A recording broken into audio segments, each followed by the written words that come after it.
बुलेटिनच्या सुरुवातीलाच एक मोठी बातमी, या घडीची सर्वात मोठी बातमी समोर येते ते म्हणजे ठाण्यामध्ये MH4 या गाड्यांना टोल माफी दिली जाण्याची शक्यता आहे। मुंबई आणि ठाण्यात लाखो प्रवासी रोज प्रवास करत असतात आणि या प्रवाशांना टोल द्यावा लागतो। ठाण्यातल्या लाखो लोकांना रोजगारासाठी, नोकरीसाठी, कामासाठी मुंबईत यावं लागतं, पण मुंबईच्या प्रवेशद्वारांवरती मुलुंड टोल नाक्यावरती विशेषतः त्यांना टोल द्यावा लागतो। यामुळे आता या टोलमधून MH4 च्या गाड्यांना टोल माफी केली जाऊ शकते असं कळतंय। राज ठाकरे यांनी टोलचा प्रश्न हाती घेतल्याच्या नंतर, टोल नाक्यांच्या विरोधात आक्रमक भूमिका घेतल्याच्या नंतर आज राज ठाकरेंनी मुख्यमंत्री एकनाथ शिंदेंची भेट घेतली, त्यांची बैठक झाली, निवेदन दिलं आणि त्यानंतर आता राज्य सरकारकडून त्या दृष्टीने प्रयत्न सुरू असल्याचं कळतंय। कदाचित याच्याबद्दलचा निर्णय घेतला जाऊ शकतो असं कळतंय। सविस्तर बैठक घेऊन याबद्दलचा निर्णय घेऊ असं मुख्यमंत्री एकनाथ शिंदेंनी म्हटलंय। मुख्यमंत्र्यांनी राज ठाकरेंना आश्वासन दिलेलं आहे, उद्या सकाळी 8 वाजता एकनाथ शिंदे यांच्यासोबत बैठक होणार आहे असंही राज ठाकरेंनी स्पष्ट केलंय। उद्या 10 वाजता पत्रकार परिषद घेऊन कदाचित याबद्दलचा निर्णय जाहीर केला जाऊ शकतो। मनसेच्या आंदोलनाला मिळालेलं हे एक मोठं यश म्हणावं लागेल मुंबई आणि ठाणेकरांच्या दृष्टीने। यानंतर बघूया 100% बातम्या। टोल दरवाढीच्या मुद्द्यावरून मनसे अतिशय आक्रमक झाले। टोलमुक्त महाराष्ट्र घोषणेचं काय झालं असा सवाल उपस्थित करत राज ठाकरेंनी सत्ताधाऱ्यांना धारेवर धरलं।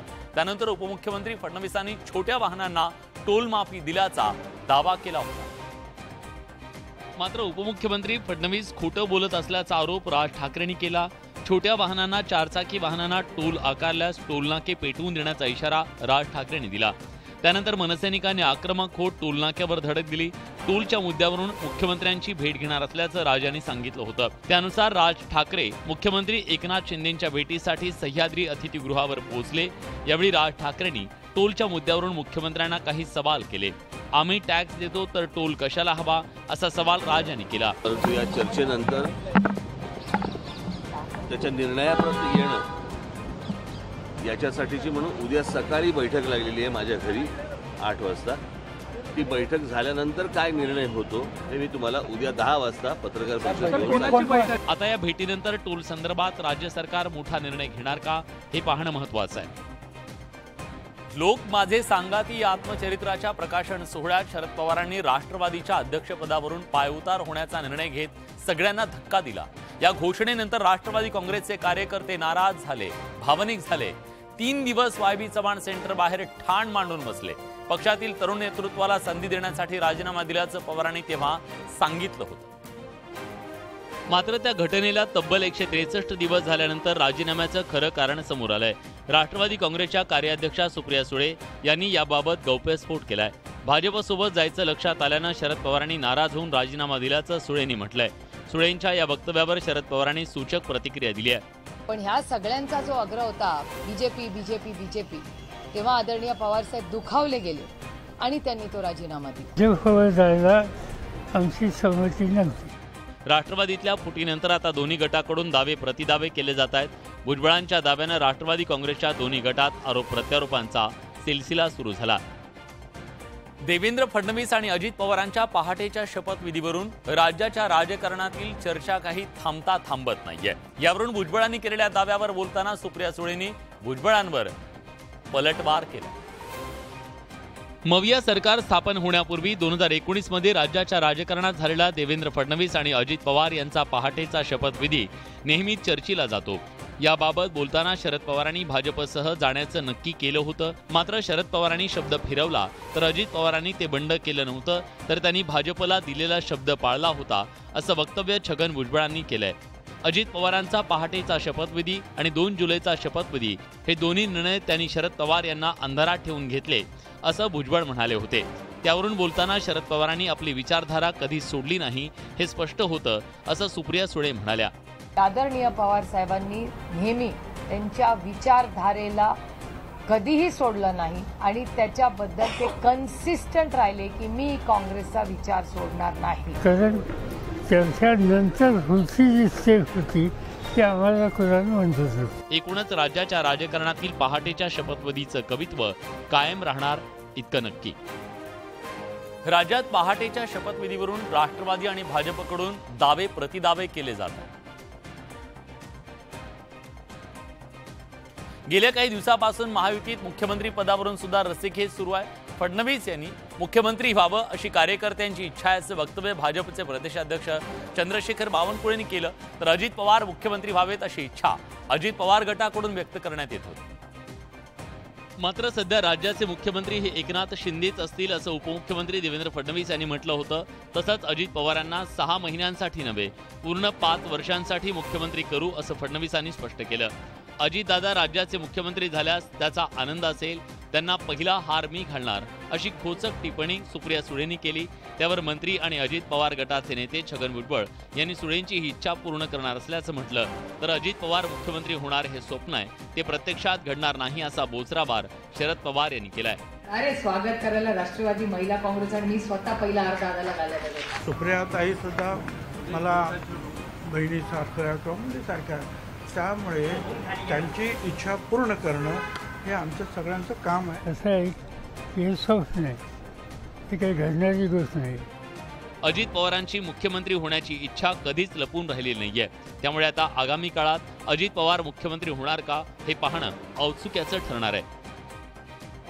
अजित पवार भाजपसोबत सत्तेत सहभागी झाल्यानंतर राष्ट्रवादी काँग्रेसमध्ये फूट पडली। या फुटीनंतर शरद पवारांना राष्ट्रवादीच्या राष्ट्रीय अध्यक्षपदावरून हटवत अजित पवार यांची राष्ट्रवादीचे अध्यक्ष म्हणून निवड केली। केंद्रीय निवडणूक आयोगाच्या सुनावणीत सुद्धा अजित पवार हेच राष्ट्रवादीचे अध्यक्ष असल्याचा दावा अजित पवार गटाकडून करण्यात आला। त्यातच उपमुख्यमंत्री अजित पवार यांनी 2 दिवसांपूर्वी जाहीर पत्राद्वारे महाराष्ट्राच्या जनतेशी संवाद साधला। अजित पवार यांच्या नेतृत्वातील राष्ट्रवादी काँग्रेसमध्ये सामील होऊन 100 दिवस पूर्ण झाल्याच्या निमित्तानं त्यांनी जनतेला पत्र लिहिलं। या पत्रात अजित पवार यांचा उल्लेख राष्ट्रीय अध्यक्ष असा करण्यात आला। त्यावरून राष्ट्रवादीचे अध्यक्ष शरद पवार यांनी अजित पवार यांना टोला हाणलाय। माझी काय हरकत नाही, म्हणजे युनायटेड नेशनचा अध्यक्ष लिहिण्याची हरकत नाही, भारताचा अध्यक्ष लिहिण्याची हरकत नाही। राष्ट्रवादी काँग्रेसमध्ये फूट पडली नसून एक वेगळा गट झाल्याचा पुनरुच्चार शरद पवारांनी केलाय। त्यामुळे आगामी काळात राष्ट्रवादीच्या दोन्ही गटातला संघर्ष वाढण्याची चिन्ह आहेत। दसरा मेळाव्याला अवघे काही दिवस शिल्लक राहिलेत, अशा ठाकरे गटाकडून दसरा मेळाव्याचा टीजर जारी करण्यात आलाय। एक पक्ष, एक नेता, एक विचार आणि एकच मैदान, ते म्हणजे शिवतीर्थ असा उल्लेख यात करण्यात आला।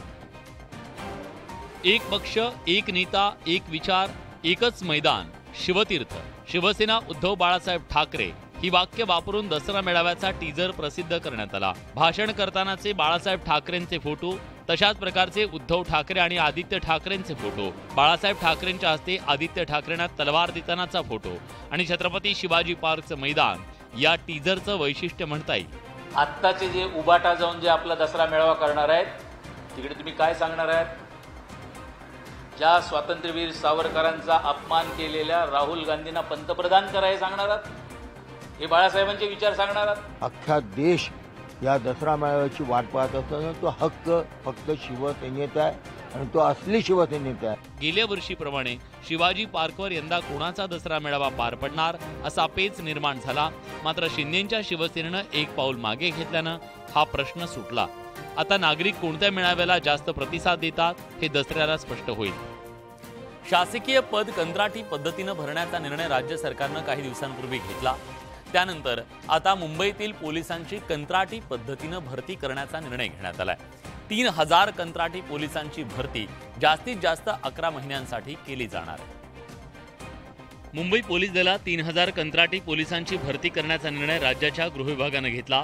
मुंबई पोलिसांकडे मनुष्यबळाची तीव्र टंचाई असून नवीन भरती होईपर्यंत पोलीस आयुक्तांच्या विनंतीवरून गृह विभागानं हा निर्णय घेतलाय। गणेशोत्सव झाला असला तरी देखील नवरात्रोत्सव, रमजान आणि दिवाळी अशा सणासुदीच्या काळात मुंबईत बंदोबस्तासाठी अतिरिक्त पोलिसांची गरज भासते।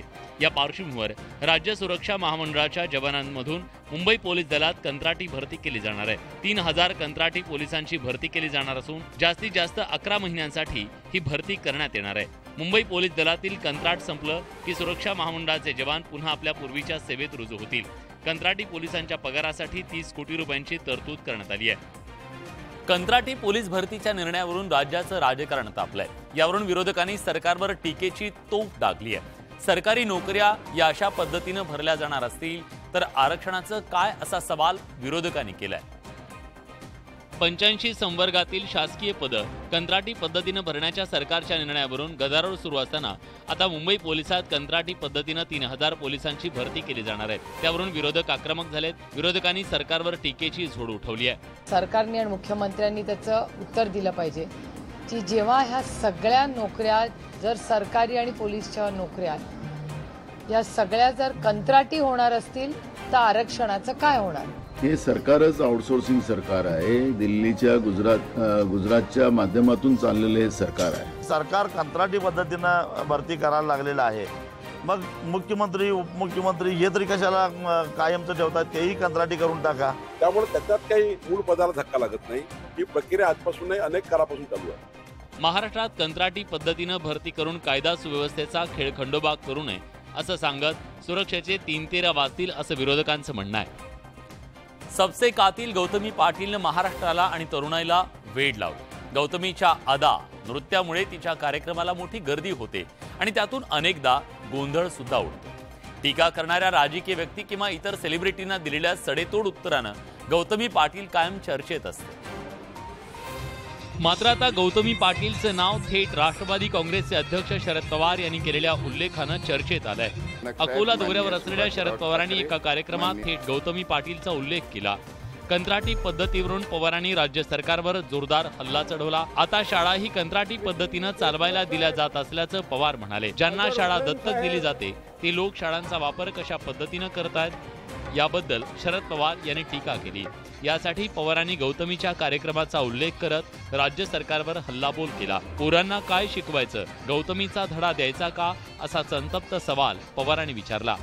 पोरांना काय शिकवायचं, गौतमीचा धडा द्यायचा ना।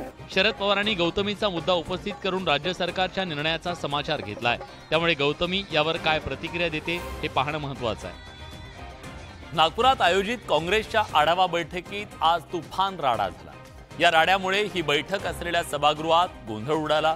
वरिष्ठ नेते समजावून सांगत होते पण ऐकायला कोणी तयार नव्हतं। नेत्यांच्या समोरच सगळा राडा झाला। राड्यामुळे काँग्रेसच्या राजकारणातली गटतटाची सगळी राजकीय पार्श्वभूमी अधोरेखित झाली।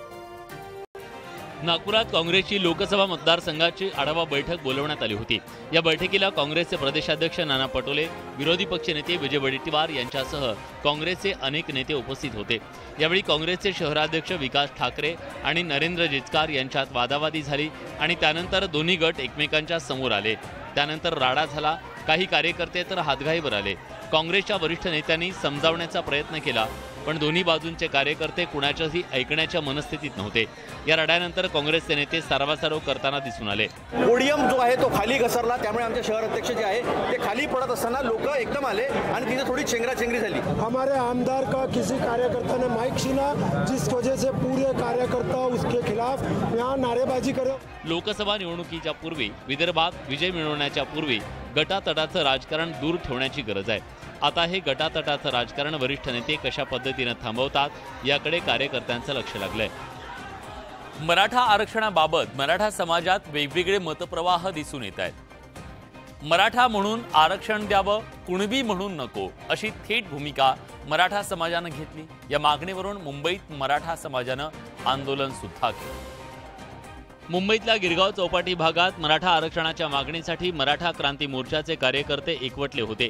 मराठा म्हणूनच आरक्षण द्यावं, कुणबी म्हणून नको अशी थेट भूमिका मराठा समाजाने घेतली आहे। मराठा कुणबी म्हणून आरक्षण देण्याच्या जरांगे पाटलांच्या भूमिकेला मराठा समाजानं विरोध केलाय। मराठा समाजाला 50% आरक्षणाच्या मर्यादेत राहून ओबीसी प्रवर्गातून आरक्षण द्यावं अशी मागणी मुंबईत जमलेल्या मराठा समाजाने केली। मराठा समाजाला ओबीसी मधून 50%च्या मराठा म्हणून आरक्षण मिळालं पाहिजे ही आमची एकमेव मागणी आहे। मराठा म्हणूनच आम्हाला आरक्षण हवंय, जी पूर्ण संविधानाला धरून मागणी आहे। एक भाऊ आहे, ते एक मराठा समाजाचाच भाग आहे, ते काय वेगळे आणि आपण कधीच समाजाला विरोधक मानत नाही आणि मानणार पण। मराठा म्हणून आरक्षण द्यावं अशी मराठा क्रांती मोर्चाची मागणी आहे, तर मराठ्यांना सरसकट कुणबी म्हणून आरक्षण द्यावं या मागणीवरून अंतरवाली सराटीत मनोज जरांगे पाटलांचा मोठा मेळावा होणार आहे। एकूणच मराठा आरक्षणाबाबत निर्णय घेताना राज्य सरकारची मात्र कसोटी लागणार आहे। शारदीय नवरात्रोत्सव अवघ्या काही दिवसांवर येऊन ठेपलाय। या पार्श्वभूमीवर तुळजाभवानी देवीच्या भक्तांसाठी आनंदाची बातमी आहे। उद्यापासून तुळजापूरचं तुळजाभवानी मंदिर 22 तास खुलं राहणार। नवरात्रोत्सवात मोठ्या संख्येनं भाविक आई तुळजाभवानीचं दर्शन घेण्यासाठी तुळजापुरात येतात। या भाविकांना दर्शन सुलभ व्हावं यासाठी नवरात्रोत्सव काळात तुळजाभवानीचं मंदिर 22 तास दर्शनासाठी खुलं राहणार आहे। पहाटे 1 वाजता मंदिर दर्शनासाठी उघडलं जाणार असून रात्री 11 वाजता मंदिर बंद होणार आहे। अभिषेक पूजा सकाळी 6 ते 10 वाजेपर्यंत, संध्याकाळी 7 ते 9 या वेळेत संपन्न होणार आहे। नवरात्रोत्सव काळात मंदिर 22 तास उघडं राहणार असल्यानं भाविकांना मोठा दिलासा मिळणार आहे। तर या होत्या आतापर्यंतच्या महत्त्वाच्या बातम्या, 100% बातम्या। आमचं हे ब्रेथलेस आणि ब्रेकलेस बुलेटिन तुम्हाला कसं वाटतंय जरूर कळवा। बुलेटिनमध्ये आपण इथेच थांबतोय। ताज्या घडामोडींसाठी बघत रहा न्यूज 18 लोकमत।